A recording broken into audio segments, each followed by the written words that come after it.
राज्यामधील शेतकऱ्यांसाठी आजच्या झटपट ठळक बातम्या व गणपती आगमनाबरोबरच राज्यामधील शेतकऱ्यांसाठी मोठ्या दोन खुशखबरी समोर आल्या असून तुमचा नमो शेतकरी योजनेच्या 7व्या हप्त्याचा व रखडलेल्या कर्जमाफीचा प्रश्न आज अखेरकार मार्गी लागला असून या दोन्ही बातम्या सविस्तर पाहण्यासाठी तसेच सध्या राज्यामध्ये होत असलेल्या 2000 पावसाच्या नुकसान भरपाईबाबत राज्य सरकारने ठोस भूमिका घेतली असून अतिवृष्टी नुकसान भरपाई, अवकाळी पाऊस अनुदान, रखडलेली कर्जमाफी, नमो शेतकरी योजना व आजचा हवामान अंदाज या सर्व प्रकारच्या बातम्या जाणून घेण्यासाठी तुम्हाला फक्त आजचा व्हिडिओ शेवटपर्यंत पाहायचे व चॅनलवरती नवीन असाल तर लगेचच आपल्या चॅनलला सबस्क्राइब करून ठेवायचे। तर मग चला व्हिडिओला सुरुवात करूया आणि जाणून घेऊया आजच्या झटपट ठळक बातम्या। आजच्या बातमीच्या सुरुवातीलाच राज्यामधील नुकसानग्रस्त शेतकऱ्यांसाठी राज्य सरकारच्या मार्फत मोठी खुशखबर समोर आली। नुकसानग्रस्त शेतकऱ्यांना लवकरच देण्यामध्ये येणार आर्थिक मदत, मुख्यमंत्री देवेंद्र फडणवीस यांची घोषणा, जिल्हाधिकाऱ्यांनी यंत्रणा केली गतिमान। काल राज्यामध्ये पुन्हा एकदा पावसामुळे तब्बल 12 ते 14 लाख हेक्टरवरील पिकांचे अतोनात नुकसान झाले असून या नुकसानग्रस्त शेतकऱ्यांचे मुख्यमंत्री देवेंद्र फडणवीस यांनी आता दखल घेतली। नुकसानग्रस्त शेतकऱ्यांना तात्काळ नुकसान भरपाईचे वाटप करण्यामध्ये येईल अशा प्रकारची घोषणा मुख्यमंत्री देवेंद्र फडणवीस यांनी दिली। त्या अनुषंगाने जिल्हाधिकाऱ्यांना आता तात्काळ नुकसानीचे पंचनामे करण्याचे आदेश दिले असून हा नुकसान भरपाईचा अहवाल सादर होताच आता या नुकसान भरपाईचे वितरण करण्यामध्ये येईल अशा प्रकारची घोषणा मुख्यमंत्री देवेंद्र फडणवीस यांनी केली। राज्यामधील शेतकऱ्यांचा ई पीक पाणीचा प्रश्न काय मार्गी लागना। ई पीक पाणी नोंदणीमध्ये शेतकऱ्यांना अडचणीचा डोंगर, तांत्रिक अडचणीला शेतकरी आता वैतागले।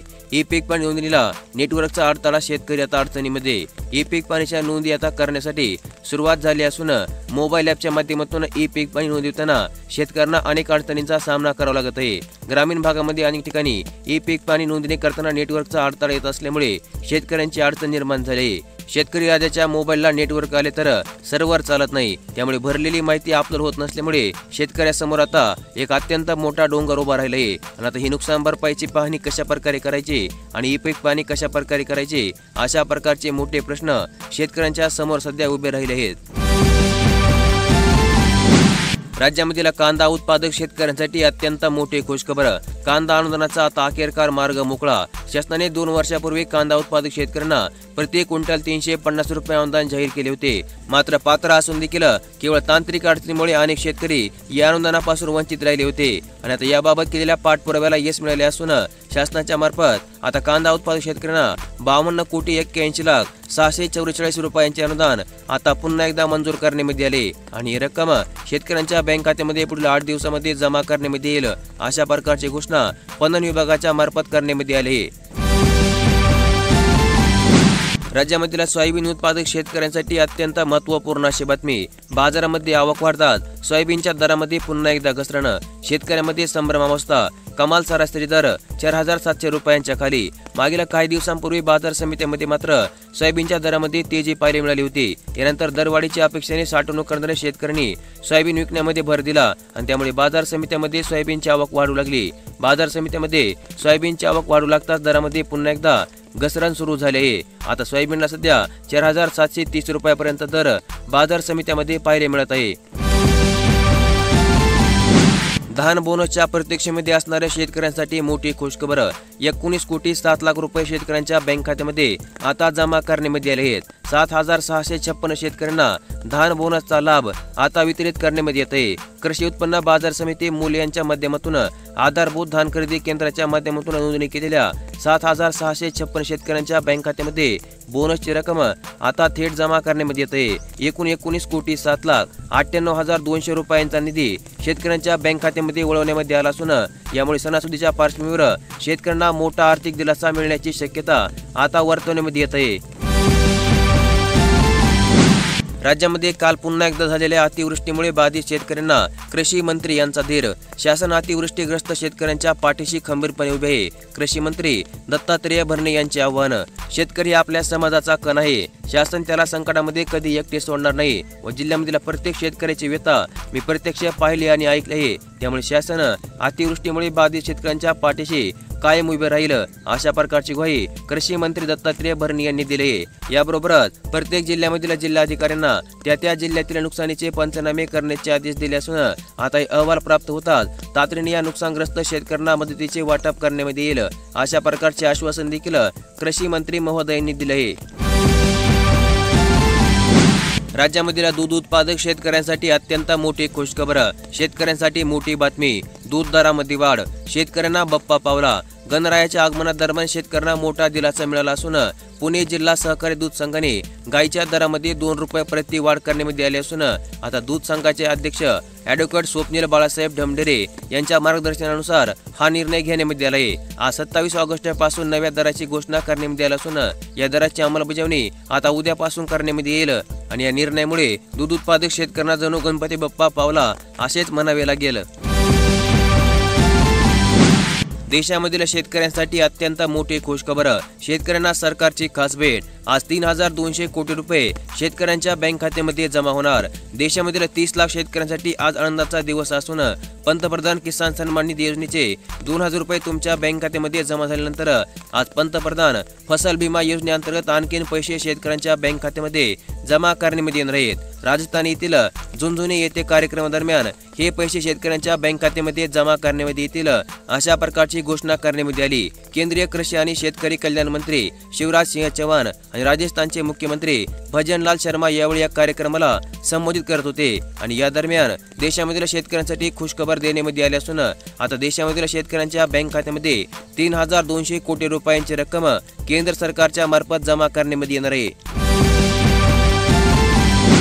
राज्यामधील या विशिष्ट जिल्ह्यामधील कांदा उत्पादक शेतकऱ्यांसाठी पुन्हा एक अत्यंत मोठी खुशखबर. कांदा उत्पादक शेतकऱ्यांसाठी खुशखबर. सरकारकडून या जिल्ह्यासाठी अनुदान मंजूर. कांदा उत्पादक शेतकऱ्यांसाठी अत्यंत आनंदाची बातमी. राज्य सरकारने कांदा उत्पादक शेतकऱ्यांसाठी 28 कोटी रुपयाचे अनुदान मंजूर केले असून हे अनुदान 2023 मधील कांदा उत्पादक शेतकऱ्यांसाठी आहे. तसेच या अनुदानाच्या माध्यमातून 14,661 शेतकऱ्यांना फायदा मिळणार असून सर्वाधिक लाभ नाशिक जिल्ह्यामधील कांदा उत्पादक शेतकऱ्यांना मिळणार आहे. कर्जमाफीची वाट पाहत असणाऱ्या शेतकऱ्यांसाठी अत्यंत मोठी खुशखबर. फक्त या शेतकऱ्यांचे कर्ज माफ करण्यात येणार. राज्य सरकारने घेतलाय मोठा निर्णय. छत्रपती संभाजीनगर येथील पत्रकार परिषदेमध्ये बोलताना चंद्रशेखर बावनकुळे म्हणाले की शेतकऱ्यांच्या कर्जमाफीचा जो काही विषय आहे तो लांबणीवर पडलेला नाही. निवडणुकीच्या काळामध्ये भाजपने जे काही कर्जमाफीचे आश्वासन दिले होते ते सरकार पूर्ण करणार असून सरकारचा कार्यकाळ 4 वर्ष आहे. शेतकऱ्यांची कर्जमाफी झालीच पाहिजे अशी सरकारची भूमिका आहे. मात्र योग्य शेतकऱ्यांचेच कर्ज माफ झाले पाहिजे. मोठ्या शेतकऱ्यांऐवजी खरंच गरजूवंत आणि पात्र असतील अशा शेतकऱ्यांना कर्जमाफीचा लाभ मिळायला हवा यासाठी शासनाचा प्रयत्न चालू आहे. समाजामधील सर्वात शेवटच्या घटकाला मदत करणे हे सरकारचे उद्दिष्ट असून लवकरच सरकारच्या माध्यमातून राज्यामधील गरजूवंत शेतकऱ्यांची सरसकट कर्जमाफी करण्यात येईल अशा प्रकारचे आश्वासन चंद्रशेखर बावनकुळे यांनी दिले आहे. यावर्षी कापसाची लागवड केलेल्या शेतकऱ्यांसाठी अत्यंत महत्त्वपूर्ण अशी बातमी. हमी भावावर तुमच्या कापसाची विक्री करायची तर मग या ॲपच्या माध्यमातून करा तुमच्या कापसाची नोंदणी. कापूस उत्पादक शेतकऱ्यांसाठी अत्यंत महत्त्वाची बातमी असून तुम्हाला जर तुमचा कापूस शासकीय हमीभाव केंद्रामध्ये जाऊन विक्री करायचा असेल तर तुम्हाला आता तुमच्या कापसाची ऑनलाईन नोंदणी करणे अत्यंत गरजेचे आहे आणि यासाठी cotton corporation of India limited यांनी शेतकऱ्यांच्या सोयीसाठी एक नवीन मोबाईल ॲप लॉन्च केले आहे. कपास किसान असे या मोबाईल ॲपचे नाव असून शेतकऱ्यांना गुगल प्ले स्टोअरवरून हे ॲप डाउनलोड करून घ्यायचे आहे आणि हे ॲप्लिकेशन 30 ऑगस्ट 2025 पासून कापूस उत्पादक शेतकऱ्यांसाठी उपलब्ध करून देण्यात येईल आणि यावर सर्व शेतकऱ्यांनी आपल्या कापसाची नोंदणी करून घ्यावी अशा प्रकारचे आवाहन कृषी विभागाच्या मार्फत करण्यात येत आहे. तर मग चला जाणून घेऊया आजचा हवामान अंदाज. विदर्भ मराठवाड्यामध्ये पावसाचा येलो अलर्ट जाहीर. तुमच्या जिल्ह्यामध्ये कशा प्रकारचे वातावरण राहील चला जाणून घेऊया. हवामान विभागाच्या अंदाजानुसार आज मराठवाडा आणि विदर्भातील सोलापूर, धाराशिव, चंद्रपूर, नांदेड, यवतमाळ, गोंदिया, भंडारा आणि गडचिरोली या जिल्ह्यामध्ये पावसाच्या मोठ्या सरी कोसळतील आणि काही ठिकाणी विजांच्या गडगडाटासह पावसाची शक्यता वर्तवण्यात येते. त्यामुळे शेतकऱ्यांनी पिकांचे रक्षण करण्यासाठी योग्य खबरदारी घेण्याचा सल्ला देण्यात आला आहे. तर महाराष्ट्रामधील बाकीच्या जिल्ह्यामध्ये मध्यम ते तुरळक पाऊस पडेल व दुसरीकडे मुंबई आणि कोकणामध्ये विशेषतः कोकण किनारपट्टी भागामध्ये हवेमध्ये आर्द्रतेचे प्रमाण वाढल्यामुळे उकाडा जाणवत आहे आणि या ठिकाणी देखील काही प्रमाणामध्ये पाऊस पडण्याची शक्यता हवामान विभागाने वर्तवली आहे। तर मग अशा प्रकारच्या आज दिवसभरामधील झटपट अशा ठळक बातम्या आज आपण या व्हिडिओमध्ये पाहिल्या आणि अशाच प्रकारच्या दररोज बातम्या पाहण्यासाठी लगेच आपले चॅनल सबस्क्राइब करून ठेवा, नोटिफिकेशन बेलला ऑल वरती सेट करा आणि आजचा व्हिडिओ देखील लाईक करा। धन्यवाद।